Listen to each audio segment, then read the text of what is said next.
Hello, everyone. Charles Watts here. Welcome back to Inside Arsenal. It is Friday. I hope the day's going well wherever you're watching or listening to this around the world. As always, thank you very, very much for joining me. I really do appreciate it. It is the weekend, or it's very, very nearly the weekend. Anyway, a weekend without Premier League football, of course, which is always a bit of a grind, but we are at least halfway through this international break. And we got some football to talk about from last night. Bukayo Saka sparkling for England in a very comfortable win against Wales. Historic night for Bukayo Saka, record-breaking night, in fact, for Bukayo Saka. So we're going to talk about him. We'll look at what he had to say after the game. Thomas Tuchel's been talking about him as well.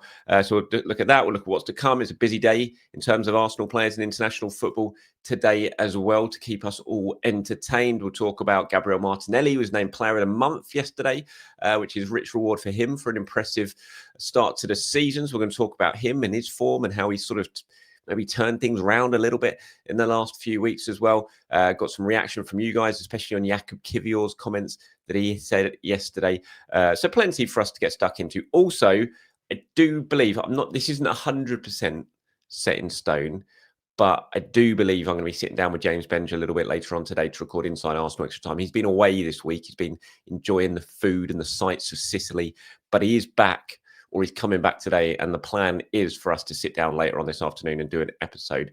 Again, it's not 100% set in stone, but it should happen. So if you want us to talk about anything, and please do send in some questions, give us some things to talk about, because it's pretty quiet at the moment. It's hard enough getting one show out a day, let alone two. So yeah, anything you want us to talk about, get down into the comments, start with extra time, give us your questions, give us your opinions, and create some big talking points for us to talk about today in today's extra time show.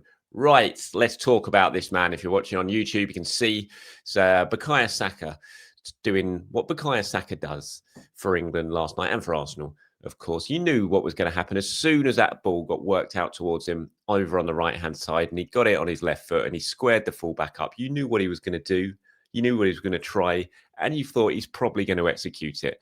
Bukayo Saka, when he gets in that position, he can be absolutely deadly, and he was. What a brilliant goal. Fantastic goal. Bukayo Saka at his best, bending it into the top corner. The third goal in the first 20 minutes for England against Wales. It stayed at 3-0 for the remainder of the game. Much annoyance for Thomas Tuchel, who took his frustration out on the Wembley crowd at the end of the game, which I don't think is probably the wisest move to do. Interesting that he's done it. He doesn't really care. I think that's one thing that comes across with Thomas Tuchel. He doesn't care sort of how he's viewed or who he annoys, whether that be a player or whether it be the fans. But I did think it was interesting timing after a 3-0 win to dig out the Wembley crowd. But hey ho, he's a manager. I'm not. But anyway, Bukayo Saka, brilliant, and it's a historic night, record-breaking night. And honestly, he's 24 years old. He's only still 24, Bukayo Saka, but you kind of feel like he's just this complete senior player now. He's been around for so long. He's performed at the top level for so long that sometimes you forget he's 24. But what this guy is doing, continues to do, is just absolutely remarkable. We think at the weekend, 100 Premier League goal involvements in his 200th game. Then in midweek, scores for England to become the highest scoring Arsenal player ever for the English national team, beating Cliff Bastin's record, which is about 90 years old by now. You know, how many goals is he going to score for England? You would think plenty more than this. But it's just another remarkable milestone in this remarkable young man's career. I just love Bukayo Saka. I just really, really do. You know, when you just have a player that you're so proud of. You're so proud to be able to call an Arsenal player and to have him representing Arsenal on the international stage in everything that he does. And Bukayo Saka is just that guy. You know, we call him Star Boy for a reason. And it was just a brilliant, brilliant goal from him yesterday. I'll go through a few of what he had to say now and what Thomas Tuchel had to say about him. This is what Saka had to say about the sort of start to the season that he's had so far. He said, so I'm just reading this over here, which is why I'm looking away from the camera at the moment. He said, I started the season by picking up an injury, which kind of killed me a bit, but I'm starting to feel good again. I'm still not at my sharpest, but I'm starting to feel good, and I've scored in the last 3 games, so I'm happy with that, and I want to continue like that. I've missed a lot of England games, especially under Thomas Tuchel as well, and I haven't scored for a while either, so it's good to come back and put the ball in the back of the net. It's a special feeling, one that I'm really excited about. He's when he points out there, it's 3 games in a row he scored now, which is really promising, I think, for Arsenal, because he's clearly nowhere near his best yet. You can see that with how he's played for Arsenal before the international break.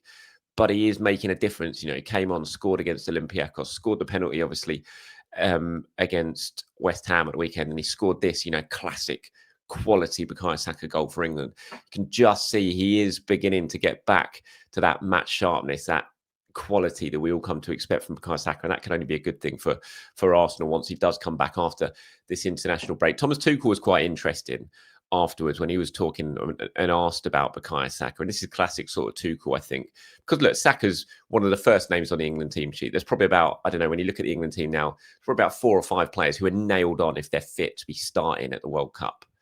And Bukayo Saka is absolutely one of those. But Thomas Tuchel, in his comments here, is kind of suggesting, no, he's got competition. He's got to fight for his place. He quite rightly praised Noni Madueke for his performances for England in Saka's absence while Saka was injured. Obviously, Noni's injured now as well. And Tuchel said, Noni is unfortunately injured. He was excellent in the last camp. He was electric. We were very, very sad that he got injured. But Saka has stepped up, and he had to step up. It was like his first camp where he comes without injury, and it's necessary. Like I said, the competition is now on. Bukayo Saka had a good performance like everyone else, and he showed what he's capable of. I still feel there is a step to go for Bukayo to regain his rhythm. Naturally, after 1 or 2 injuries, he has to get his rhythm and his stamina. Then he is a very important player, Russ, because he will fight for his place, because that is what he does. Which I think, when you look at that message that Tuchel's sending out there, it is a case of, look, no one's place is safe. You've got to perform. You've got to fight. You've got to be at your best. If you do that, then you're going to get a good chance of starting. Which, it's a right for an elite manager, elite coach, to sort of send that message to his players. And he's very right to point out the performances that Noni put in while Saka was injured. But look, if Saka's fit and he's in top form, then he is going to play. He's going to play for Arsenal. He's going to play for England. There's just no doubt about that, because he's one of the best players in the world. And you can see there, if you're watching YouTube, you can see the numbers of Saka now on 13 goals for England. So he has overtaken Cliff Baston, who was on 12 in terms of Arsenal goal scorers for England. Tony Woodcock and Ian Wright there on 9. Then you got Danny Welbeck and Theo on 8. It's surprising, really, when you think of Arsenal's quality, prolonged quality at the top level in England. Haven't been relegated since 1919 or whatever it was. And yet the top goal scorer was only Cliff Baston with 12. Surprising, really. I mean, Wright, he unfortunately had that sort of time when he had Shearer ahead of him and didn't get as much football as probably he deserved when he was actually banging the goals in non-stop. So yeah, it'll be interesting to see what Bukayo Saka gets up to. 13 already. I don't know. You'd certainly back him to at least get himself between 30 and 40 England goals by the time he does call time on his England career. Elsewhere on international duty, then tonight we've got, actually today, very soon actually, 12 o'clock kickoff, because they're playing over in Seoul against South Korea, Brazil. So we've got Gabriel and we've got Martinelli in action there. It'll be interesting to see the starting lineups for that. Gabriel Martinelli has started the last 2 games for Brazil. See if he keeps his place. You'd imagine Gabriel is definitely going to be in the heart of the defence. Ethan Waneri's playing for the under-21s later for England. We've got Big Victor Gyokeres in action against Switzerland. Be nice to see him get himself a goal in that game. Big game that for Sweden, because they've had a really poor start for their first 2 fixtures. William Saliba in action for France against Azerbaijan. And then you got Leo Trossard playing against North Macedonia for Belgium a little bit later on. So that's the international fixtures today for us to keep an eye on from an Arsenal point of view. Right, just sort of continuing the conversation, we're talking about Victor Gyokeres there playing for Sweden. His agent, or one of the, it's not his agent, it's a guy who works with his agent, has gone on a Swedish podcast, and he has been talking about the move in the summer for Gyokeres and what was going on, and Manchester United, and said some really interesting stuff about how it was just always Arsenal for Victor Gyokeres. It didn't matter what anyone else was doing. So he said there were crazy amounts offered from Saudi Arabia. But we were supposed to act in our best interest, Victor's best interest. Do we also have a percentage of any fee? Of course, and it's a lot of money. And maybe Victor will respond to that one day. I don't think we pressurized him once to accept any offer. At the end of the day, money comes and goes. And this move to Arsenal brings us a lot. They, Sporting, had concluded a deal with Manchester United behind our backs, and that was the problem. United offered a higher transfer fee. If Hugo Viana was still at Sporting, he's obviously now the Man City sporting director, the deal would have been done within an hour. Everything was written, and we but we didn't have time to start a legal battle. I don't understand how a player who scored so many goals and won 3 trophies didn't deserve more respect. The industry is about trusting people. The sacrifices we made were probably the turning point in getting the deal done. They offered him to Real Madrid. They made the headlines with Madrid and with Man United, but from day one, it was all about Arsenal. Those were the comments from Victor Gyokeres, someone in the team and Victor Gyokeres' agent, on a Swedish podcast about the move in the summer. Interesting stuff there. I thought. Anyway, there was further comments from him about that, about Manchester United and how Victor just didn't want to do it. He also talked about his start to life at Arsenal, and he said he thinks he's done well and that the goals will come, all that sort of stuff. So, yeah, interesting.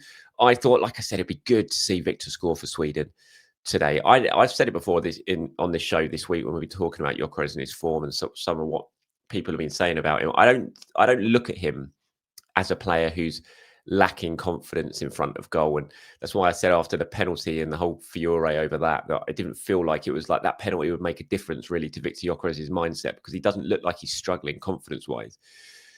But having said all of that, it still would be nice to see him score today, and just to get that feeling of getting the ball in the back of the net again so he can come back to Arsenal just with an extra little spring in his step.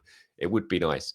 So fingers crossed he can get that done, especially for any Swedish viewers out there who I'm sure are looking at those first 2 fixtures and results that you've had. You know that you need a big victory today and a big couple of results coming up in the next week or so. Right, let's talk about Gabriel Martinelli. As you can see there, if you're watching on YouTube, September Player of the Month, as voted by the Arsenal fans, was announced yesterday, and Gabriel Martinelli won it, got 54% of the votes. Obviously, it's been a big month for Gabriel Martinelli. The goal against Manchester City, the goal against Athletic Club, and scored against Olympiacos, wasn't it, as well. And I just think, I'm delighted for him, first of all, because there's been a lot of spotlight on Gabriel Martinelli during the summer. There's been a lot of people who seem to be very, very happy to wave the white flag and wave Gabriel Martinelli on his way and just let him leave the club, and saying Arsenal should sell him, he's not good enough, all that sort of stuff. And while I, wouldn't have,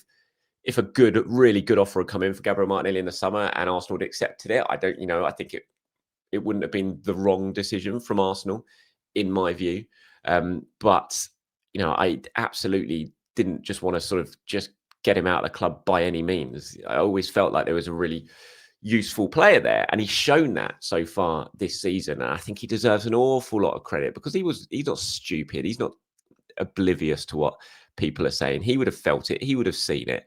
So there's a lot of pressure going into this season on his shoulders. And the way he's performed so far, he's stepped up. He's made everyone aware that he is still around and he can still be a really good option for this team. And I just think he deserves an awful lot of credit for it. I talked there about how I love Bukayo Saka, but Gabriel Martinelli kind of falls into that same category for me. And I think a lot of Arsenal fans as well. He's been there the whole way through this rebirth of Arsenal, from the doldrums of where they were before Arteta arrived to where they are now, and all the difficulties they've sort of suffered in between on this journey that they've all been on. And Martinelli's been this constant, like Saka has been. And if we do go on to achieve what we all hope we're going to go on to achieve, having Martinelli involved in that, I just think will add to it, because he has been around the whole time and he's helped so much, and has been such a key part of this journey that we've been on, that it would be such a shame if he were to go, I think anyway, in my personal opinion, he were to go and not get the reward at the end of it. So I'd love him to have a big part to play this season. I'd love for him to get his hands on some trophies at the end of the season and just get a bit of reward for all the hard work that he's put in.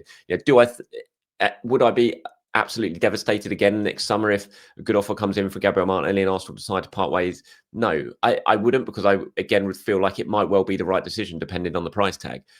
But that's not to say he's still not got a big part to play, because he has, and he's showing that this season. So I was delighted for him that he's got this recognition from the fans after what must have been quite a difficult summer for him. And I bet he's feeling quite good about himself now. So congratulations to Gabby on that. Right, we're going to move on to a couple of questions now before we wrap this one up, or comments as well. James has got in touch here, says, "Hey Charles, if I heard correct, on your 9th for the 11th for the 9th show. I think this was yesterday. You mentioned that your tickets at both Highbury and the Emirates were in pretty close proximity to the away fans. Any good stories, say, about your best when you and the Arsenal fans near you got it over on them, and the worst when they got it over on you? It's tough to pick out the best, I have to say, because there's been so many of them. You know, all the North London derbies were just so enjoyable, especially at Highbury. I remember the one in the rain. It's one of my favourite ever North London derbies. 96 was it? It was Wenger's first North London derby. It was the famous day when it was 1-1 going towards injury time, absolutely tipping it down with rain all day in the dark under the lights at Emirates. And Tony Adams scored that volley from Bergkamp's flick. And then a couple of minutes later, Wrighty did that bit of trick over the right side, swung the crossover, Bergkamp's touch at the back post, and then curled it into the far corner, 3-1. It's just one of my favourite ever North London derbies. And I just remember that because I'm right next to the Spurs fans, just the absolute joy of the 2 late goals to win it, but then also the absolute joy of being able to give it to the Spurs fans who are right next to us, who thought they were going to get a point. That game, just for so many reasons, that game always stands out in my memory as one of my favourite Arsenal games. So that was a lot of fun all the times, even at the Emirates, the 2 5-2s in a row against the Spurs fans, you know, coming back from 2-0 down the first time after having them giving it all that, chirping away, thinking they were going to do it, and then Arsenal beat them 5-2, and then all disappearing. So those ones are always absolutely great. The worst that sticks in my mind and always will is that it's the worst I've ever felt after a football match, even worse than Paris. You know, I was in Paris for 2006, the Champions League final. I was there for that. I was there when Naeem scored from the halfway line in Paris in 1995 as well. I was in Copenhagen when we lost on penalties in the UEFA Cup final to Galatasaray. All those games, I was at Old Trafford when Ryan Giggs scored that goal in the 99 FA Cup semi-final. Again, that is right up there with one of my worst ever experiences. But the worst, hands down for me, was the Champions League quarter-final against Chelsea, the Wayne Bridge goal at Highbury. It's the worst I've ever felt, the most devastated I've ever felt at a defeat. And I will never forget, after that goal went in, after Wayne Bridge scored and when the full-time whistle went, and I had to walk down to the sort of the stairs to go down onto the concourse, and that was right next. By the time you walk down the row of seats where we sat, and then you get to the stairs, the Chelsea fans are there, basically, the fence is there, and they were just all leaning over the fence, just absolutely giving it to us, and having to walk closer and closer to them to get to the stairs, staring at them in the eyes, and then getting down the stairs past them. It was the worst. Everything about that night at the end of it was just the worst thing ever. And then going out the stadium, hearing that Real Madrid had lost to Monaco, and we'd have had Monaco in the semi-final, I was just devastated. I remember I got the train home from Paddington that night, and I ended up at a train station. I was so numb, feeling so numb from it all. I got the wrong train, and I just looked out the train window, and I was like, where the hell am I? I had no idea. I got on the wrong train. I got to a train station. To this day, I still don't know what the train station was. I just had to get off and somehow get myself back to Paddington to try and get the right train home. So it was just such a miserable day. So that is hands down. There's been so many good ones, all the wins against Spurs and the big wins. But the Chelsea defeat was hands down the worst, of being right next to the away fans and having to listen to them. So thank you very much for that, James. Right. This is reaction from you guys to what we were talking about yesterday, Jakub Kiwior's quotes about leaving Arsenal. And there was loads and loads of love for Jakub in the comments yesterday. So I thought I'd share some of these today because so many of you got in touch about it. Here's just a few. Gio Sam says, Kiwior's a class act, no complaints, gave 100% when called upon. Wish we'd won something while he was still here. Lord Iniquesta says, I think if Kiwior had wanted to stay in England, we could have got 40 million for him from a mid-table team. Back 8823 says, I'm probably biased towards Kiwior, but I was shocked only Porto came in for him. He's an absolute pro and he could start for any Premier League club. He would have been a bargain, but it's theirs to lose. I don't think only Porto did come in for him. I think just Kiwior had his absolute heart set in stone that he wanted to go to Porto and he didn't want to stay in England. That was the thing. He wanted to go abroad, which certainly lessened Arsenal's chances of getting a really significant fee for him. Questerville just simply says, loved Kiwior. And Noah says, Jakub Kiwior has handled his business superbly.